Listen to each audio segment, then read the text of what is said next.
Slovakia and Slovenia have perhaps the most similar sounding names of two countries. In fact, they are so similar, SlovakRepublic.org have a page on their website explaining the confusion between the two nations, and the staff of the Slovakian and Slovenian embassies have to meet once a month to exchange posts sent to the wrong address. Surely, with names so similar, there must be a connection between the two. Both countries exist from bigger countries breaking up, with Czechoslovakia breaking into the Czech Republic and Slovakia, and Yugoslavia breaking up into Bosnia and Herzegovina, Croatia, Kosovo, Macedonia, Montenegro, Serbia, and of course Slovenia. To find out how these two modern nations got their names, let's look into how these original countries of Czechoslovakia and Yugoslavia got their names, how they were formed and eventually split up to the nations they are today. The land area that once covered Czechoslovakia and now the Czech Republic and Slovakia was once part of the Austro-Hungarian Empire. The idea of a combined Czech and Slovakia started during the late 19th and earlier 20th century. Both groups of people felt they were being oppressed and wanted to gain their own national identity. The Czechs had a national movement through the 19th century, and the Slovaks were struggling to keep their national identity after a huge nationalist movement in Hungary which repressed the Slovak people. Talks between the two people really started to kick in by the 1890s, and things only got more serious during World War I as groups of Czechs and Slovaks formed the Czechoslovakian Legion. After the Great War on May 31st, 1918, plans were put ahead to unify the two states, and on the 18th of October of that same year, Tomislav Masaryk issued a declaration of Czechoslovakian independence and went on to become the first president of the newly formed nation of Czechoslovakia. Okay, so that was going a bit off topic. You guys are here to find out how names are formed, not nations. Of course, the name Czechoslovakia comes from the two groups of people who lived there, the Czechs and the Slovaks.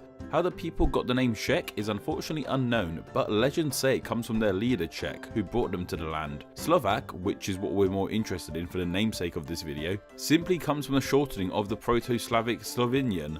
And if I said that wrong, I seriously apologise. I'm just going with what Google Translate told me to say. By the late 20th century, the nation of Czechoslovakia was waning. Some had felt that this was inevitable, but others feel that there were factors that played into the separation. However it happened, what we do know is that it was completely peaceful, and the separation of Czechoslovakia was approved on the 31st of December 1992, and on the following day, one nation split into two, the Czech Republic and Slovakia, with each country keeping the names that reflect on the people who live there. Moving on to Yugoslavia, this name comes from the Serbo-Croatian Yugoslavia, which in turn breaks down into Jug, meaning south, and Slavia, meaning the land of the Slavs, coming together to mean the land of the Southern Slavs. There had always been an idea of unifying the South Slavic nations dating back to the 17th century, and in 1918, in the fallout of World War I, the nation was first formed under the name the Kingdom of Serbs, Croats and Slovenes. But in 1929, the king assumed dictatorship of the land and renamed it to the Kingdom of Yugoslavia. The nation eventually split up due to political upheaval in the early 90s, with Slovenia, the country we are most interested in for this video,